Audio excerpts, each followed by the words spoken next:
अस्सलाम वालेकुम, good morning, सुबह बखैर। क्या हाल है आप लोगों का? अच्छा, गुज़श्ता 24 घंटों में ना बहुत से ऐसे वाक़यात हुए हैं जो हमें डिस्टर्ब सबसे कर पहले रहे हैं। एक सेकंड, सबसे पहले ये ज़लज़लों का क्या सिलसिला चल रहा है? कराची की हम बात कर रहे हैं, और एक होता है मिनी ज़लज़लाज़, एक होता है ज़लज़लों का सिलसिला। आपने सही कहा है ना, सिलसिला 10 तो हो चुके, 10 नहीं, in fact if I am not wrong तो 12 झटके जो हैं वो ऑलरेडी हो चुके हैं, छोटे छोटे, बट इतने भी छोटे नहीं कि महसूस ना हो, ये डेफिनेटली महसूस हो रहे हैं। और जहाँ जिन इलाकों में हो रहे हैं वहाँ लोग अपने घरों से बाहर निकल आए हैं, दीवारों में दरारें पड़ गई हैं। लांधी में दीवारों में दरारें पड़ने की इत्तलात हैं। मलीर अतराफ के इलाकों में भी ज़लज़ले के झटके महसूस किए गए हैं। और इसी ज़लज़ले के झटकों के दौरान कराची मलीर जेल में एक ऐसा इंसिडेंट हो गया जो आपको सुन के लगेगा कि पता नहीं कोई फिल्म चल रही है, ये फिल्मी सीन ही लग रहा था। किसी फिल्म की कहानी आपको सुना रहे हैं। वहाँ एक हल्ला बोला कैदियों ने पुलिस वालों से राइफलें छीनी, भागम दौड़, धक्कम पेल, स्टैम्पीड ऑलमोस्ट हो गई, एक कैदी मर गया, एक कैदी हलाक हो गया, मुताद्दिद जख्मी हो गए, पुलिस एहलकार जख्मी हो गए और 200 से जायद कैदी फरार हो गए। लेकिन हुआ ये इस तरह कि वो जब ज़लज़ले के झटके हो रहे थे तो फिर सारे कैदियों को एक जगह इकट्ठा किया गया, बाहर निकाला गया, और फिर उन्होंने देखा कि एक दीवार जो है वो टूट गई है। तो दीवार टूटी है कि नहीं टूटी है? ऐसा ही एक वर्जन जो मैंने सुना ना उसमें ये भी था कि and that is what inspired them to actually try to get out, और फिर वो भाग गए। अच्छा, अब ये बताया जा रहा है कि इनफैक्ट वज़ीर दाखिला सिंध जो हैं ज़िया अंजार साहब, उनके मुताबिक फ़रार होने वाले 80 कैदियों को दोबारा गिरफ्तार भी कर लिया गया है और दीगर मफरूर कैदियों को जल्द गिरफ्तार कर लिया जाएगा। और ये भी दावा किया जा रहा है कि फ़रार होने वाले जो कैदी थे वो संगीन जराइम में मुलव्विस नहीं थे। और वही बताया आपको, ज़लज़ले के बायस कैदी जो थे वो बैरक से भागे। वैसे ये कोई क्या तौजी है कि संगीन होंगे, पास तो होंगे सर्टनली, मतलब ऑब्वियसली अब वो बताएंगे। तो हुआ ये कि 700 से 1000 कैदी जमा हो गए। जेल का गेट तोड़कर 100 के करीब कैदी गेट तोड़ा है इन्होंने, मिलके गेट तोड़ा है, हल्ला बोला इन्होंने, पुलिस वालों पे हंगामा आराई की है। एक कैदी हलाक हुआ, 5 जख्मी हुए, 3 FC, 2 पुलिस एहलकार भी जख्मी हुए हैं। फिर पुलिस रेंजर्स FC ने मलीर जेल का कंट्रोल संभाल लिया, DG रेंजर्स ने भी दौरा किया और सूरत हाल एक्चुअली उस वक्त खराब हुई जैसा कि अभी बता रहे थे आपको, जब ज़लज़ले के झटके महसूस किए गए और महफूज मकाम पे इन्हें शिफ्ट करने के लिए बाहर बिठाया गया और हंगामा आराई होती रही। अच्छा, बाय द वे इस हवाले से मसाजिद में ऐलान भी किए गए थे, मतलब ज़लज़ले भी चल रहे हैं, कैदी भी भाग रहे हैं, एक अजीब किस्म की chaotic situation, but now it seems that it's kind of under control. लेकिन अब जो भागे हुए हैं, स्टेज ड्रामों में देखा होगा, एक सिनेरियो होता है, एक सीन होता है, एक घर में कोई अनजान शख्स आ जाता है और उसके साथ पूरी कहानी आगे बढ़ती है और वो घर वाले आखिर में टीवी पे देखते हैं कि ये खतरनाक कैदी है जो जेल से फरार हुआ है।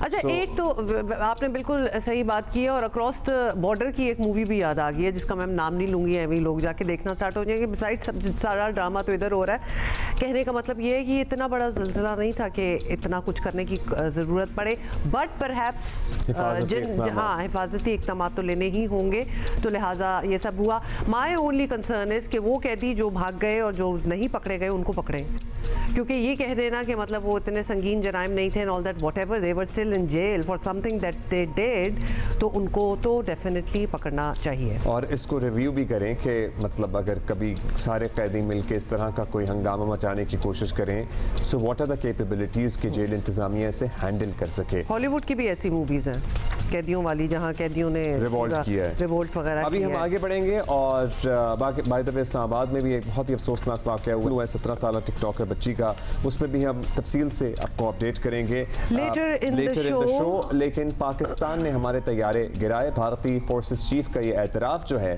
इंडियन वज़ीर आज़म मोदी और उनकी हुकूमत के लिए नई मुसीबत लेकर आया है। भारतीय अवाम मोदी से सच बोलने और हक़ाइक़ सामने लाने का मुतालबा कर रहे हैं। 30-40 साल रियासत में गुजरात के बादशाह ने ऐसा दबाव शायद ही कभी पहले महसूस किया हो।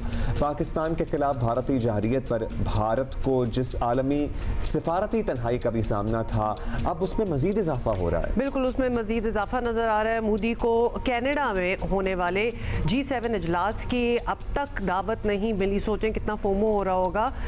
और दावत नामा जो है वो ना मिलने की वजह मुमकिन तौर पर मोदी हुकूमत की ऐसी पॉलिसीज़ का किरदार है जिसमें भारत अपनी प्रॉक्सी के ज़रिए कनाडा और पाकिस्तान समेत मुख्तलिफ मुल्कों में दहशत गर्दी करवा रहा है। एंड इट्स जिसको कहते हैं ना प्रूवन फैक्ट ना। ये माइंडसेट था जो इन्होंने अपनी बढ़क में पूरी दुनिया में दहशतगर्दी फैलाई, इस तरह चुन चुन कर लोगों को कत्ल करवाया। कनाडा के साथ मामला कितना आगे बढ़ा और उसके बाद पाकिस्तान के खिलाफ जो इन्होंने महाज खोला, अब लेने के देने पर बात ये वो एक टर्म जो बार बार यूज हो रहा था ना थ्रू आउट, हमारे सारे एक्सपर्ट्स यूज कर रहे थे regarding India and of course Modi, hubris जो है ना वो खा गया है उनको। एक्चुअली ये उनके साथ हुआ है। 6 साल में आपको बता दें कि 6 साल में ये पहली बार होगा कि मोदी G7 सरबराह इजलास में शिरकत नहीं कर सकेंगे। दुनिया इस बात को भी नापसंद कर रही है कि पाकिस्तान के साथ सीज फायर के बावजूद भारतीय वजीर आजम पाकिस्तान को मुसलसल धमकियां दे रहे हैं। और वजीर दिफा जो हैं हमारे अपने ख्वाजा आसिफ का कहना है कि जिस तरह मोदी शिकस्त के बाद बदहवासी का शिकार है वो दोबारा भी कोई हरकत कर सकते हैं। और अब तो वाकई लगता है क्योंकि जितना दबाव बढ़ता जा रहा है ना और पे दर पे ब्लंडर्स होते चले जा रहे हैं उनकी तरफ से, मतलब एक वो है ना series of unfortunate events and bad decision making, वो उनके गले पड़ गई है। और बैड डिसीजन करेंगे तो आप शौक पूरा करके देखिए। ख्वाजा आसिफ का क्या कहना था ये देखें। कर सकता है या नहीं? मैं इंडिया की तरफ से किसी और एडवेंचर को टोटली रद्द नहीं करूँगा। तो बड़ी डेट सिचुएशन में है, रेकलेस आदमी है जो बंदा जो है 2200-2400 बंदा जो है मुसलमान जो है अपनी वजारत आला में जो है उनका कत्लेआम कर सकता है, जिंदा जला सकता है। आप उससे कोई भी जो है तवक्को कर सकते हो। वो बड़ी तकलीफ है हिंदुस्तान को कि ये ट्रंप क्यों बातें कर रहा है ये कश्मीर की। जो इस सारे मामले में सबसे ज़्यादा नुकसान जो हिंदुस्तान को ये हुआ है कि कश्मीर का मामला जो है वो इंटरनेशनलाइज हो गया है। एक वाहिद मुल्क है जो एक्सपोर्ट करता है दहशतगर्दी, वो हिंदुस्तान है। इतना स्ट्रॉन्ग नैरेटिव इस हमारा अब बना है, ये जंग की वजह से बन गया है। अच्छा जी, आपको ये भी बताएं कि उधर चेयरमैन पीपल्स पार्टी बिलावल भुट्टो भी सफारती मिशन पर अपने वफ्द के साथ अमेरिका पहुंच गए हैं और जहां उन्होंने अक़वाम मुत्तहिदा में अमेरिका की मकाम मंदूब, उनका नाम है डोरथी शे, उनसे मुलाकात की है। अमेरिका के सामने भी पाकिस्तान का मुकदमा जो है वो रख दिया है। बिलावल भुट्टो ने कहा है कि भारत पानी को बतौर हथियार इस्तेमाल करके करोड़ों इंसानों को सज़ा देना चाहता है, विच इज़ सो ट्रू। बगैर तहकीक के पाकिस्तान पर इल्ज़ाम तराशी के बाद हमला करना बज़ाते खुद सवालिया निशान है। और इससे पहले जो है वो ने चीन और रूस के मुस्तकिल बंदूबीन से भी मुलाकातें की थीं और इस मौके पर बिलावल भुट्टो ने बताया कि पाकिस्तान में भारत की सरपरस्ती में दहशतगर्दी की सरगर्मियां जारी हैं। आलमी बरादरी जनूब एशिया में देरपा अमन के लिए तनाज़े से कबल हल तलाश करे। मतलब एक और तनाज़ा हमारा इंतज़ार कर रहा है अगर आलमी बरादरी मुतहर्रिक ना हुई। तर्जुमान दफ्तर खारजा के मुताबिक पाकिस्तानी वफ्द न्यूयॉर्क, वाशिंगटन, लंदन और फिर ब्रसल्स जाएगा। आलमी इदारों, अरकान पार्लियामान, थिंक टैंक्स और मीडिया से भी राब्ते करेगा। अब जाहिर है अब भारतीय सफारती कोशिशें भी एक तरफ जारी हैं और हमारा वफ्द भी अब पहुँच चुका है। इससे पहले वज़ीर आज़म और उनकी काबीना के अहम मेंबरान इंक्लूडिंग आर्मी चीफ बहुत से मुल्कों का दौरा भी कर चुके हैं right after this war situation. Mahmal Sarfaraz हमारे साथ हैं, सीनियर तज्ज़ियाकार हैं। महमल, गुड मॉर्निंग, क्या हाल है आपका? महमल, भारतीय डिफेंस फोर्सेज चीफ के एतराफ़ के बाद खैर बहुत सी बातें हैं वैसे तो, लेकिन ये बड़ा वाज़े नज़र आ रहा है कि मोदी ने भारतीयों से सच छुपाया है। ऑपोजिशन जवाब मांग रही है और बड़ी बुलंद आवाज़ें जो हैं उनमें ऑब्वियसली वो भी बड़ी सुनाई दे रही हैं। तो क्या मोदी आज से पहले कभी इतने अंडर प्रेशर नजर आए? देखिए, ऐसा नहीं है कि मोदी जो है वो कोई पहली बार अंडर प्रेशर है। अभी आप देखेंगे पिछले साल जो इंडिया के जनरल इलेक्शंस हुए थे उसके अंदर बीजेपी और मोदी का तो ये क्लेम था ना कि 400 पार होगा, लेकिन क्लियर मेजॉरिटी भी बीजेपी को नहीं मिली और एंड पे उन्हें कोलिशन गवर्नमेंट बनानी पड़ी। बल्कि मुझे याद है कि एक भारतीय अखबार की हेडलाइन थी कि इंडिया कट्स मोदी डाउन। तो वो जो एक बड़ी एम्बैरेसिंग डिफीट आप उसको कह लें इस तरीके से कि बेशक उनकी हुकूमत बनी और वो तीसरी दफा वजीर आजम भी बने, लेकिन जो उनकी एक्सपेक्टेशन थी। लेकिन हाँ, जो इस दफा हुआ है, जो इस इंडिया पाकिस्तान कॉन्फ्लिक्ट के अंदर, और जिस तरीके से पाकिस्तान ने भारत को मुंह तोड़ जवाब दिया है, और जो उनके मिलिट्री लॉसेस हैं, जो कि आपको पता है कि भारत की गवर्नमेंट तो उसको मानने को तैयार ही नहीं थी, लेकिन इंटरनेशनल मीडिया ने भी, यानी पाकिस्तान, हम तो बता ही रहे थे, बहुत ज़्यादा हम ट्रांसपेरेंट थे, हम बता रहे थे क्या क्या लॉसेस हुए हैं उनके और किस तरीके से हम अपडेट कर रहे थे, लेकिन फिर इंटरनेशनल मीडिया ने उसको जो है वेरीफाई किया, और इंटरनेशनल मीडिया के अंदर आया कि रफाल जेट्स गिरे हैं, किस तरीके से गिरे हैं, फ्रेंच अथॉरिटीज क्या कह रही हैं, आपको पता है ये स्टोरीज है। फिर डिप्लोमेटिक सर्कल्स के अंदर ये बातें होनी शुरू हो गई, और अब उनके अपने जो लोग हैं, यानी कि उनके अपनी फोर्सेस के लोग हैं, वो ये बात भी कर रहे हैं, वो भी एडमिट करें, क्योंकि देखें ये बात छुपा नहीं सकते।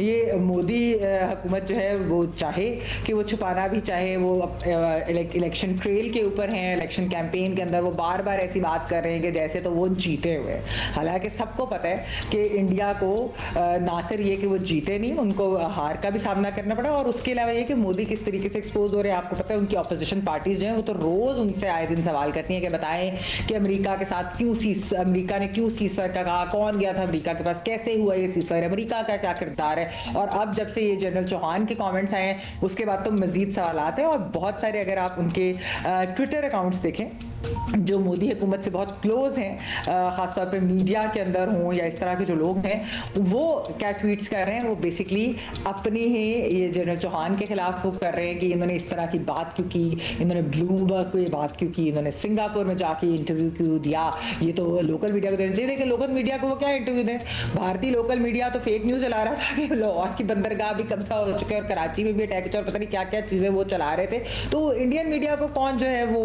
ट्रस्ट कर सकता है।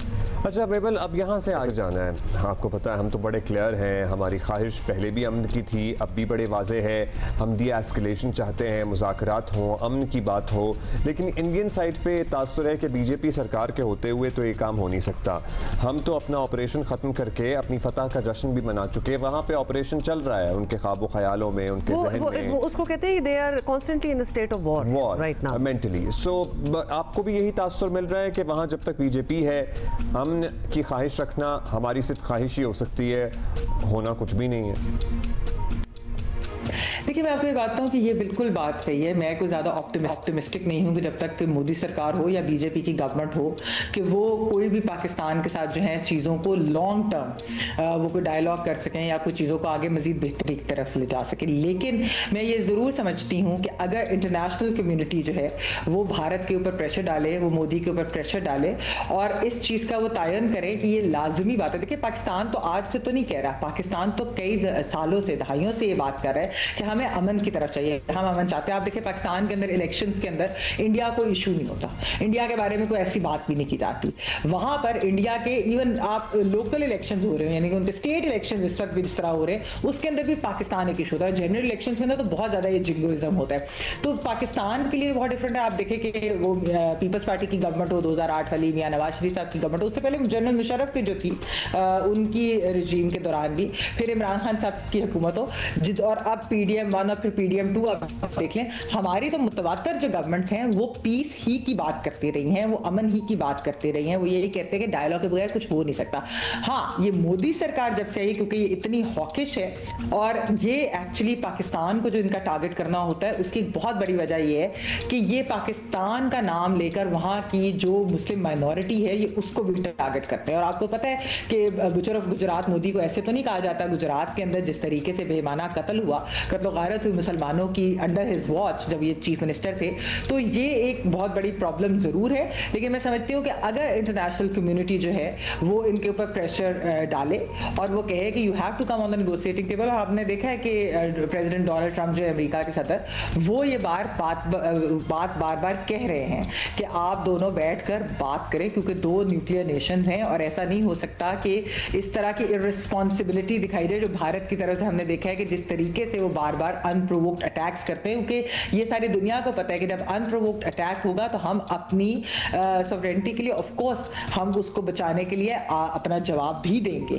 तो ये जो चीज़ है एस्केलेशन बिल्कुल नहीं होनी चाहिए। पाकिस्तान ने बार बार अमन की बात की है, अनफॉर्चुनेटली मोदी सरकार जो है वो पीस के अंदर इंटरेस्टेड लगती नहीं है और इस वक्त तो उनको बहुत ज़्यादा एम्बैरेसमेंट भी फेस करनी पड़ रही है। तो शायद एक ये भी वजह है कि वो सीज फायर किस तरह हुआ वो वाले जवाब नहीं वो दे सके, तो निगोशिएटिंग टेबल पे जब आकर बैठना पड़ेगा तो पता नहीं इनको जो है मजीद पॉलिटिकल जो है एम्बैरेसमेंट ज़रूर होगी। लेकिन आई स्टिल थिंक कि ये एम्बैरेसमेंट कोई ऐसी वजह नहीं है कि जिसकी वजह से आप ना बैठे, बल्कि आपको खित्ते की रीजनल पीस के बारे में सोचना। बिल्कुल आपकी बात से बिल्कुल ये भी लग रहा है कि they don't want to be in that position जहां उनको एक्चुअली एक डायलॉग करना पड़े, बिकॉज अभी डायलॉग के बगैर उन्होंने मतलब समझते हुए कि हमारी बड़ी पावर है, हमारी बड़ी से है, उनका ये हाल है, तो डायलॉग पे आएंगे तो टेबल पे क्या होगा। अच्छा महमल ये भी बताइएगा कि पाकिस्तान ने जिस तरह इंडिया को कॉर्नर किया है और बल्कि एक आलमी तन्हाई का शिकार बना दिया जिसमें इंडिया की खुद की बड़ी कंट्रीब्यूशन थी, मतलब जो उन्होंने हरकत की उसके बाद यही होना था, तो ये पाकिस्तानी हुकूमत की एक बड़ी कामयाबी मानी जा रही है। तो क्या हमें ये उम्मीद रखनी चाहिए कि यही हुकूमत दहाइयों पुराने जो पाकिस्तान इंडिया के प्रॉब्लम्स हैं जैसे पानी और कश्मीर के जो इश्यूज़ हैं वो मसाइल भी हल करा देगी ये हुकूमत? देखिए ये बात तो दुरुस्त है कि ये इन दो मौज़ूआत पर बात करनी होगी, बल्कि खाली सिर्फ ये दो मौज़ूआत नहीं। रिसेंटली बिलावल भुट्टो साहब ने बड़ी इंटरेस्टिंग और इम्पॉर्टेंट बात की थी। उन्होंने कहा कि इस खित्ते के अंदर जो है अमन तब तक नहीं आ सकता जब तक भारत और पाकिस्तान के दरमियान जो 3 इशूज़ हैं, कश्मीर, पानी और दहशतगर्दी, ये चीज़ें जो है ये डिस्कस नहीं होंगी, ये रिजॉल्व नहीं होंगी, तो ये खित्ता यानी साउथ एशियन रीजन जो है इसके अंदर पीस आना बहुत मुश्किल है। और ये बात दुनिया को भी मेरे ख्याल में खासतौर पर जो अभी जो ये रिसेंट इंडो पाक कॉन्फ्लिक्ट हुआ है इसके बाद तो दुनिया को ये चीज़ वाज़ेह हो गई है। आप देखें कि सदर ट्रंप जो है वो बार बार क्यों न्यूक्लियर उसकी बात करते हैं, बार बार वो ये बात करते हैं। उसकी वजह ये है कि दुनिया ने ये देखा कि पहलगाम का वाक़या होता है, पाकिस्तान का उससे कोई लेना देना नहीं होता। पाकिस्तान कहता है कि हम कोई भी इंटरनेशनल इम्पार्शियल इन्वेस्टिगेशन के लिए हम तैयार हैं। इंडिया उसके बावजूद अनप्रोवोक्ड एग्रेशन करता है।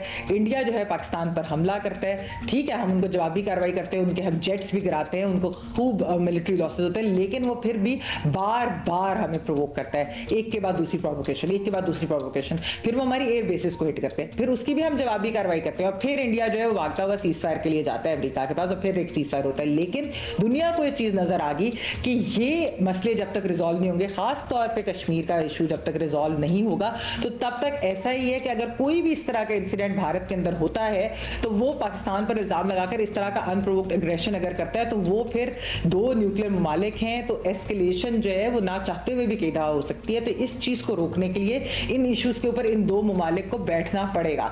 तो मैं आपको ये जरूर बताती चलो, देखें हम जब ये हुआ 370 आर्टिकल 370 वाला मामला हुआ, 6 साल गुजर गए, 6 साल तक कश्मीर तो मकबूजा कश्मीर के ऊपर कोई बात नहीं करता था इंटरनेशनल कम्युनिटी के अंदर। एक वजह ये भी थी कि भारत को प्रॉप अप किया जा रहा था चाइना को काउंटर करने के लिए। लेकिन इस बार कश्मीर के ऊपर डोनाल्ड ट्रंप ने बात की, कश्मीर क्यों इंटरनेशनलाइज हुआ, क्योंकि दुनिया को ये रियलाइजेशन होगी कि इंडिया जो है अंडर मोदी ये तो इनसेन होते जा रहे हैं, ये तो कुछ भी इस तरह की चीज कर लेंगे बगैर किसी सबूत के, बगैर किसी चीज के। तो ये कल को अगर इन 2 ममालिक की इस तरह जंग एस्केलेट होती है तो फिर क्या होगा खित्ते के लिए और दुनिया के लिए, उसके कॉन्सिक्वेंसेस बहुत बुरे होंगे। और इसी वजह से मेरे ख्याल में दुनिया जो है वो बार बार जो बात करिए, इंडिया और पाकिस्तान जो रीहाइफनेट हुए हैं, कश्मीर का इशू जो इंटरनेशनलाइज हुआ है वो इसी वजह से हुआ है। हमारी भी उसके अंदर जो है डिप्लोमेटिकली हमने भी बहुत काम किया है, हमारी भी डिप्लोमेटिक है ना। और दूसरी तरफ जो मोदी की मैडनेस है ये भी एक बहुत बड़ी वजह है कि दुनिया चाहती है कि हम 2 ममालिक जो है आपस में बैठकर अपने मामला तय करें ताकि कल को इस तरह का खतरा जो है वो टल जाए। तो अगर ऐसा हो जाए तो खैर बहुत ही कमाल बात हो जाए। बहुत शुक्रिया Mahmal, thank you for your perspective on this whole situation. अच्छा जी, अभी आगे बढ़ेंगे। जून शुरू हो चुका है, बजट की आमद है। हुकूमत कुछ अरसे से बजट में तनख्वाहदारों को रिलीफ देने की कोशिशें करती दिखाई दे रही है, या कम से कम ऐसे दावे ज़रूर कर रही है कि हम कुछ करेंगे।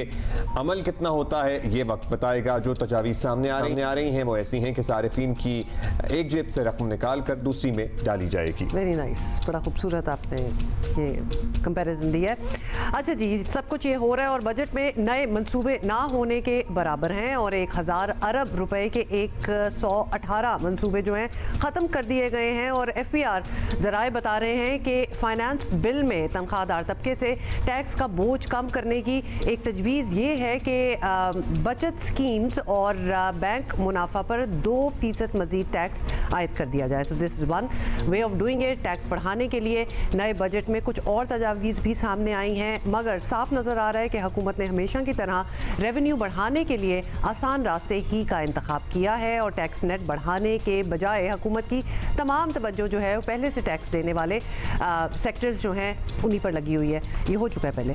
हालांकि वज़ीर मनसूबा बंदी और तरक्की एहसन इकबाल खुद मान रहे हैं कि जब तक टैक्स नेट में इजाफा नहीं होगा मईशत आगे नहीं बढ़ सकती।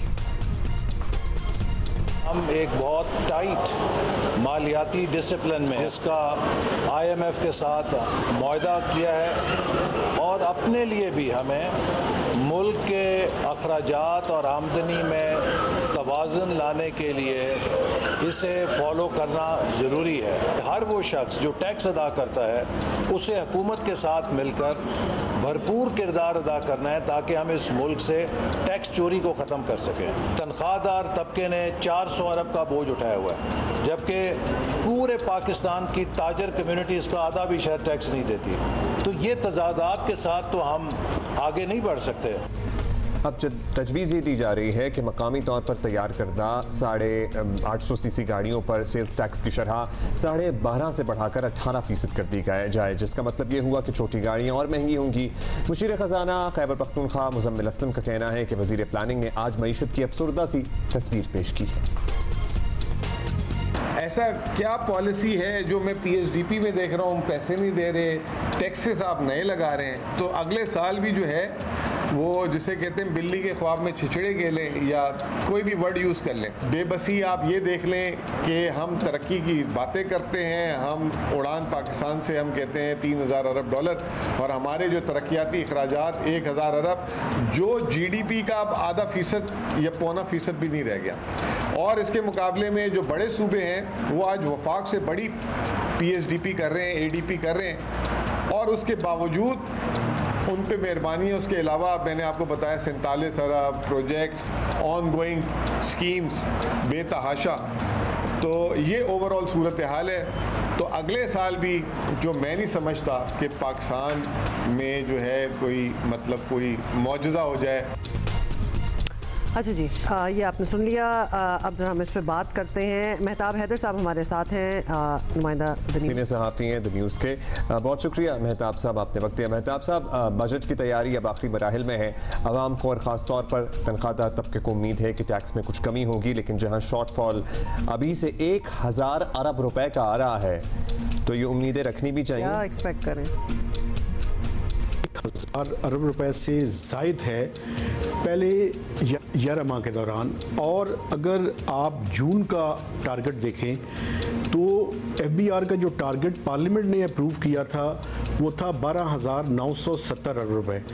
अब उसको IMF के साथ एग्रीमेंट के नतीजे में उसको डाउनवर्ड रिवाइज किया गया है और ये कोई 12,332 अरब रुपए है, जो कि मैं समझता हूँ कि अगर FBR तमाम तरह के एडवांसेस कोशिश और ये कर ले तो मुश्किल से 12,000 अरब रुपए तक जो है वो पहुँचेगा। तो ये जो ओवरऑल शॉर्टफॉल है ये कम से कम 1300 अरब रुपए से ज़ायद का इस साल में होगा। अच्छा, इसी को सामने रखते हुए अब अगले माली साल के दौरान जो FBR का टारगेट इस टाइम IMF के साथ अंडर डिस्कशन है वो कोई 14.2 ट्रिलियन से ज़ायद का है। और IMF बुनियादी तौर पर जो आर्गूमेंट दे रहा है वो यही है कि अगर आप किसी सेक्टर्स में रिलीफ चाहते हैं तो आप साथ में ये भी सजेस्ट करें कि आप उसको कंपनसेट कहाँ से करेंगे। जो सैलरीड क्लास है उसका पिछले साल जो टैक्सेशन जो मैक्सिमम स्लैब रखा गया था वो 35% था और उसके ऊपर अगर आप 10% सरचार्ज को भी लगाएं तो ये 45% और कुछ सेक्टर्स में अगर सुपर टैक्स को भी करें तो ये 50% तक जो है वो पहुंच जाता है। तो इन हालात में जो इस टाइम IMF के साथ डिस्कशन है वो यही है कि अगर आप तनख्वाहदार तबके के लिए रिलीफ चाहते हैं, जो कि बहुत बड़ी रिलीफ तो नहीं होगी लेकिन कुछ ना कुछ उसके अंदर डिक्रीज जो है वो एक्सपेक्टेड है, तो उसके लिए एफबीआर को जो ऑल्टरनेट इनकम टैक्स के अंदर मेजर्स हैं वो भी लेने पड़ेंगे। अच्छा, जो ये भी बताइएगा कि अब हुकूमत IMF के साथ मुज़ाकरात में है, एक दौर हो रहा है मुज़ाकरात का, बजट लाने में बस 2-4 वर्किंग डेज ही रह गए हैं। क्या आपको ये नज़र आ रहा है कि हुकूमत IMF को अपनी टर्म्स मनवा लेगी या तरह तरह के टैक्सेस में इजाफे की जो रिक्वायरमेंट्स हैं या फरमाइशें कह लें वो पूरी करना ही पड़ेंगी? देखिए, IMF की बुनियादी शर्त ये है कि हमने अगले माली साल के दौरान 1.6% ऑफ GDP का सरप्लस जो है वो जनरेट करना है। ये जो सरप्लस है, ये मैं थोड़ा सा इसको बता दूं, सरप्लस ये है कि हमारा जो डेफिसिट है उसमें से जो कर्जे लिए गए हैं और उन पे जो सूद की अदायगी के बाद का जो डेफिसिट है वो सरप्लस में होना चाहिए, वो डेफिसिट में नहीं होना चाहिए। तो अब हुकूमत के पास क्या गुंजाइश है? हुकूमत के पास ये गुंजाइश है कि या तो अपने रेवेन्यूज़ बढ़ाए या अपने एक्सपेंडिचर्स में से डिफेंस का बजट जो है वो कम नहीं हो सकता, क्योंकि जियो स्ट्रेटजिक जो सिचुएशन है वो हम सब के सामने है। फिर डेवलपमेंट है, रनिंग ऑफ द गवर्नमेंट है, सैलरीज है, पेंशन है, सब्सिडीज़ हैं, तो इनको हुकूमत को मैच करना पड़ेगा। और सबसे ज़्यादा जो बोझ आएगा वो रेवेन्यूज़ की साइड पे आएगा, चूँकि हमने अपने चादर देखकर अपने पाँव फैलाने हैं, तो जितने रेवेन्यूज़ होंगे उसी हिसाब से जो है वो अखराजात करने पड़ेंगे। और इसमें मैं आपको ये भी बताऊं, एक तो टैक्स रेवेन्यूज़ हैं, एक नॉन टैक्स रेवेन्यूज़ है। और नॉन टैक्स रेवेन्यूज़ में आपको पता है कि अभी स्टेट बैंक का जो इंटरेस्ट रेट है वो नीचे आया है, तो वो जो स्टेट बैंक का प्रॉफिट है वो भी कम होगा। तो हुकूमत क्या कर रही है, एक कार्बन लेवी जो है वो लगा रही है। अगले माली साल के दौरान जो तय हुआ है वो 2.5 रुपये पर लीटर जो है उसमें इजाफा किया जाएगा। इसके अलावा जो पेट्रोलियम लेवी है उसकी रकम भी बढ़ाई जाएगी। अभी आपको मैं बताऊं कि कुछ खबरें इस तरह की छप रही हैं कि 80 से 90 से 100 रुपीस पर लीटर के दरमियान इसको इजाफा किया जाए। तो एक तरफ नॉन टैक्स रेवेन्यू भी बढ़ाना है, दूसरी तरफ टैक्स रेवेन्यूज जो FBR के रेवेन्यूज हैं उनमें भी इजाफा करना है। काफ़ी मुश्किल है और मुश्किल सर्टनली अवाम पर ही पड़ती है। लेवी में इजाफे का भी बताया जा रहा है, दिया जा रहा है, कार्बन टैक्स की भी बात की जा रही है, बहुत सारी चीज़ें। और कराची के इलाके डिफेंस में मोटरसाइकिल सवार से झगड़े पर ना पुलिस को शिकायत की, तकल्लुफ़ किया, ना ही मुआफ़ी तलाफ़ी और माजरत कबूल की। मर्सिडीज़ कार से बाइक टकराने पर गाड़ी का मालिक आपे से बाहर हो गया। मुसल्लह गार्ड की मदद से नौजवान को गाड़ी में डाला और बहनों के सामने नौजवान पर बुरी तरह तशद्दुद करता चला गया। थप्पड़ रसीद करते चले जा रहे थे और उसकी बहन मिन्नतें कर रही थी, करती रही और उसने नहीं सुना। पूरी वीडियो जो है ये सोशल मीडिया पे वायरल हुई है और बहनों ने मौके पर मौजूद लोगों से भाई को बचाने की अपील ने की, लेकिन मुसल्लह गार्ड्स की वजह से कोई मदद को आगे ना बढ़े। ये मुसल्लह गार्ड्स वाली जो ये कल्चर है ना, that needs to go also. Social media पर जब ये वीडियो वायरल हुई तो पुलिस हरकत में आई और तशद्दुद में मुलव्विस जो मुलजिम था सलमान फारूकी और उसके ड्राइवर और सिक्योरिटी गार्ड को हिरासत में ले लिया, जबकि तशद्दुद का निशाना बनने वाले नौजवान सुधीर से अब तक पुलिस का राब्ता नहीं हो सका। रनछोड़ लाइन में मुतासरा ख़ानदान का फ्लैट है जिस पे ताला पड़ा हुआ है। वाक़े के ऐनी शाहिद और मुकदमा दर्ज कराने वाले मोहम्मद सलीम का कहना है कि उनके सामने मोटरसाइकिल की हल्की सी टक्कर हुई जिस पर गार्ड और ड्राइवर ने मोटरसाइकिल सवार पर तशद्दुद किया। सलीम का कहना है कि वो तशद्दुद करने वालों को नहीं जानता, मगर जिम्मेदार शहरी की हैसियत से उसने मुकदमा दर्ज कराया है। कसूर किसका है किसका नहीं हम इस बहस में नहीं जाते, लेकिन ये तहकीकात करना पुलिस का काम है। किसी को ताकत के जोर पर सड़क पर अपनी अदालत लगाने की इजाजत नहीं दी जा सकती। और आए दिन हो रहा होता है, मतलब जहां देखेंगे अब अदालतें तो लगी होती हैं सड़कों पे। पता नहीं बहुत ज्यादा है कि ये इतना बर्दाश्त जो है वो बिल्कुल माइनस में चली गई है लोगों की। थोड़ी बहुत तो इधर उधर लगी जाती है, इसमें इतना क्या करने की जरूरत है। या तो प्रॉपर कोई एक्सीडेंट हुआ होता या उस पे भी actually it does not justify कि आप पकड़ के अगले बंदे को खुद ही मारना शुरू कर दें। और फिर आई एम सॉरी अब्दुल्ला, लेकिन जो ये मारपीट जो कर रहे होते हैं ना, जब गार्ड्स आपके साथ हो ना तो आपका आप इंटाइटल्ड हो जाते हैं कि पूरी सड़क तो क्या पूरा इलाका ही हमारा है, तो आओ इसकी पिटाई करें। नाउ दैट इज और वो जो गार्ड पीछे डालों में बैठे हुए, अगर आप पीछे हल्का करीब भी आ जाएं या आप गुजर रहे हो तो वो जो बंदूकों से और हाथों से, की तरफ तान लेते हैं, बंदूकों से और हाथों से जो इशारे करते हैं, आप कितनी तज़हीक महसूस होती है किसी भी आम शहरी को उस वक्त के ये अपने आप को क्या समझते हैं। DIG कराची साउथ असद रजा का कहना है कि मुलजिम सलमान फारूकी ने कानून को हाथ में लिया है, तफ्तीश की जा रही है, करार वाकई सजा दी जाएगी। इसी पे मजीद बात करते हैं काशिफ मुश्ताक हमारे साथ। तो वैसे हम वो जेल वाला मामला अभी उस पे भी बात करनी है, लेकिन पहले उसी पे कर लेते हैं क्योंकि वो जरा जाहिर है इस पे हम तफसील से बात करेंगे। काशिफ, ये कल जो जेल ब्रेक का ही हम कहेंगे वाकया हुआ, इसमें 200 से जायद कैदी फरार हुए थे, कितने पकड़ लिए गए, बाकी कितनों की तलाश जारी है, क्या मुमकिन भी है इन्हें पकड़ना, क्या डेटा आया है, किस नौयत के मुकदमे थे इन पे?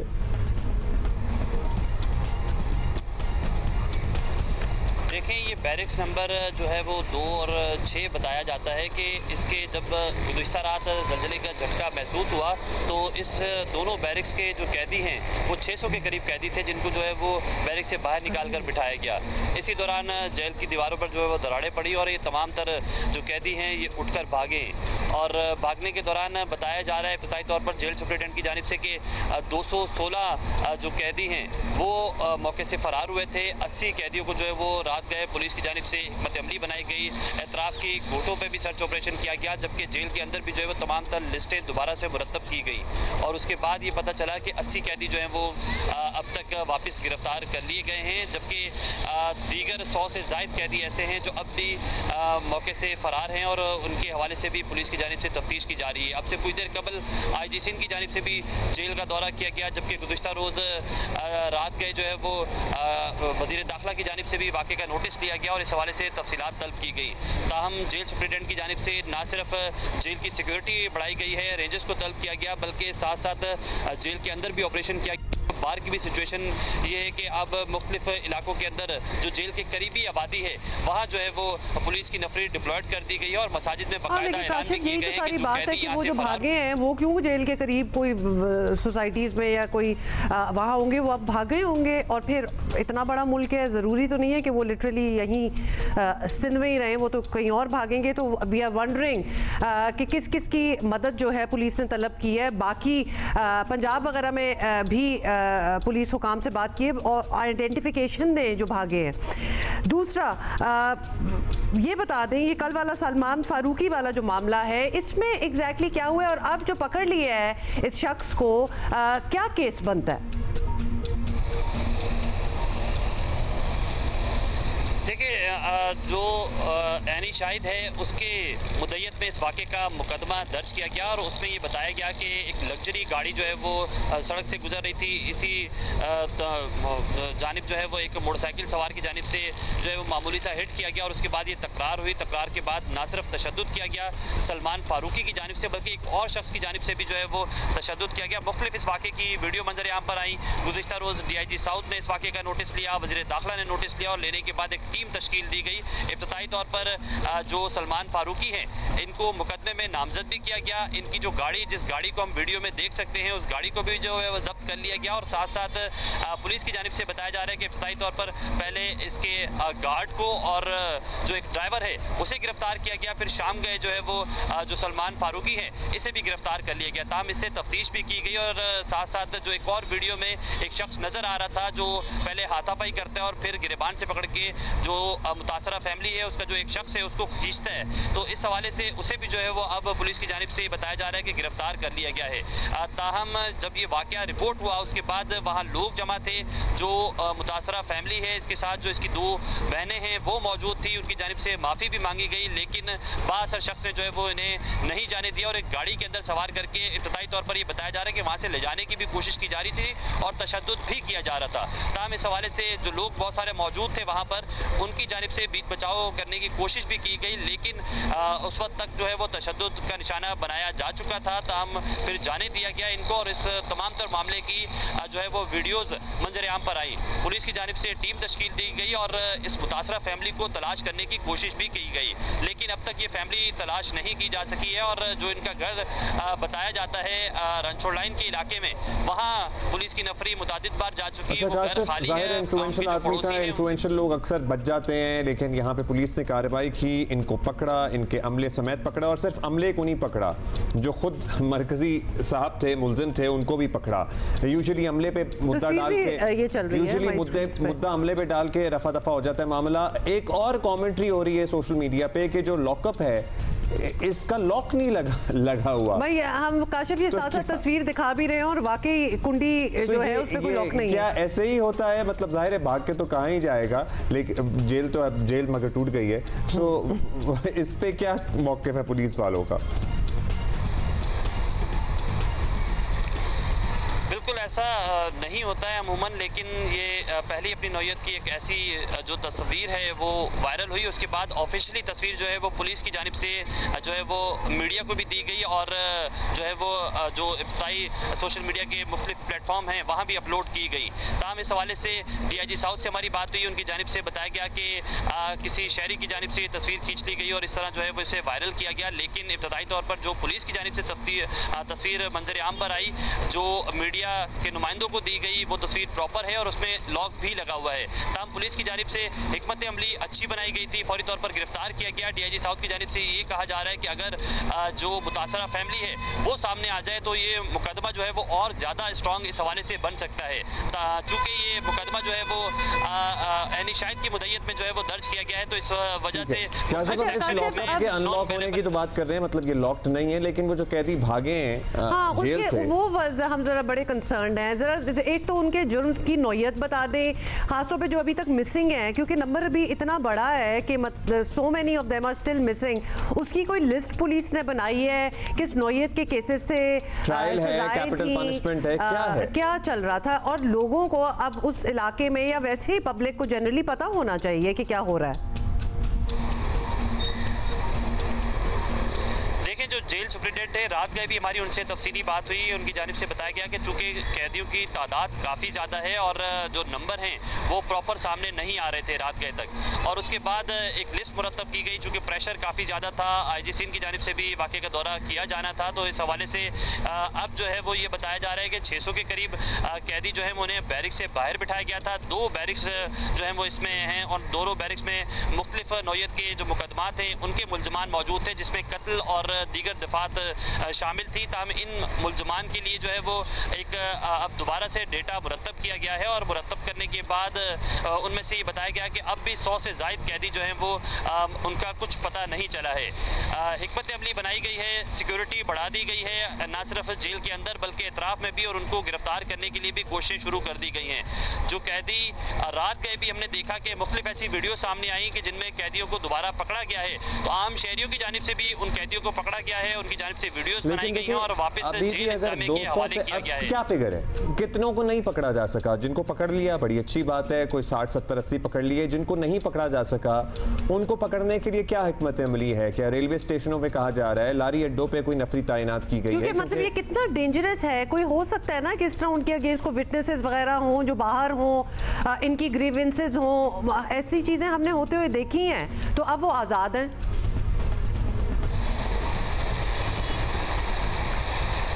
बिल्कुल ऐसा ही है कि SSP मलीर का भी ये कहना है कि जो जेल की सराउंडिंग है या सराउंडिंग की जो आबादी है वहाँ इजाफी नफरी तैनात की गई है। वहाँ से मसाजिद में ऐलान भी किए गए हैं और ना सिर्फ वहाँ बल्कि जो कराची के ऐसे एग्जैक्ट पॉइंट हैं वहाँ भी पुलिस की जानिब से जो है वो पिकेट्स लगाई गई हैं और कोशिश ये की जा रही है कि इन तमाम तर 100 से ज़ायद जो कैदी लोगों को इन्फॉर्म किया जा रहा है, कोशिशें की जा रही हैं। बहुत शुक्रिया आपका काशिफ मुश्ताक। Thank you Kashif. कितनी कोई ख़तरनाक किस्म की फिल्मी किस्म की सिचुएशन है। ये भी बात हमने इसका जिक्र किया था पिछले घंटे में, but now we want to talk about it in detail. Islamabad में मारूफ टिकटॉकर हैं, बच्ची हैं, उनको कत्ल कर दिया गया।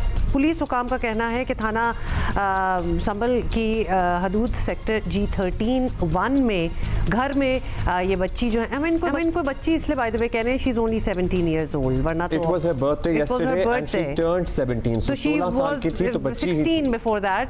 तो ये जो है इनकी शनाख्त टिकटॉकर सना यूसुफ के नाम से हुई है और मुलजिम से घर पर मिलने मुलजिम जो है इनसे घर पर मिलने आया था और सना यूसुफ को 2 गोलियां मारी। वाक़े के वक्त इनके दीगर अहले खाना जो थे वो मार्केट गए होते। She was alone at home. मकतूला सना यूसुफ के टिकटॉक पर 7,40,000 फॉलोअर्स थे और ये टिकटॉकर जो हैं उनके कत्ल का बाय द वे टिकटॉकर्स और इन्फ्लुएंसर्स के कत्ल का ये पहला वाक़या नहीं है। इस किस्म के बहुत वाक़े पहले हो चुके हैं और बड़ा खतरनाक है ये रुझान जिसमें इजाफा देखा जा रहा है। महज 1 हफ्ते पहले खुशाब में खातून टिकटॉकर को उसके कज़न ने फायरिंग करके कत्ल कर दिया था। इसी तरह रवां साल फरवरी में पेशावर की एक टिकटॉकर अपने घर में मुर्दा पाई गई थी, जबकि रवां बरस जनवरी में टिकटॉक वीडियोस बनाने पर क्वेटा में बाप ने अपनी बेटी को कत्ल कर दिया था। जो बाहर से आए हुए थे, याद है? 2024 में सियालकोट में भी इसी नौयत की वारदात सामने आई थी। भाई ने टिकटॉक वीडियोस बनाने पर बहन की जान ले ली थी। माजी में हमारे सामने कंदील बलोच का एक हाई प्रोफाइल केस भी मौजूद है, जो जाहिर है अपनी अलग पहचान, अपनी शनाख्त बनाने पर उसे अपनी जान से हाथ धोना पड़ा। इस्लामाबाद जैसे शहर में एक बच्ची इस तरह दिन दिहाड़े कत्ल हो रही है और अभी तक कोई गिरफ्तारी नहीं हुई है। ये जो सारे हमने केसेस बताए और कितने बता दिए हैं आपको, ये सिर्फ वो रिपोर्टेड हैं। इसके अलावा कितने ज़्यादा होते हैं जिनके बारे में कभी पता ही नहीं चलता। लेकिन इस्लामाबाद जैसी जगह में ये हो जाना। अयाज अकबर हमारे साथ मौजूद हैं। अयाज, क्या इब्तदाई तहकीकात में बात सामने आ रही है? घर वाले मौजूद नहीं थे, घर वालों के बयानात लिए गए, किस पे शक है अहले खाना को? मुकदमा दर्ज हो गया, नहीं हो गया?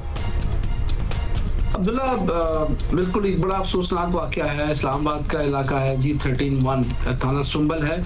बिल्कुल इस्लामाबाद जैसे स्टार्ट होता है वो ये सेक्टर आता है वहाँ पर। ये एक फैमिली थी जी जो चित्राल से ताल्लुक़ रखती थी। ये सना यूसुफ, इसका एक भाई 15 साल जिसके भी एग्जाम्स ख़त्म हुए थे और वो चित्राल गया हुआ है और इसके वालिद साहब एक सरकारी मुलाजिम हैं और वालदा हाउस वाइफ है।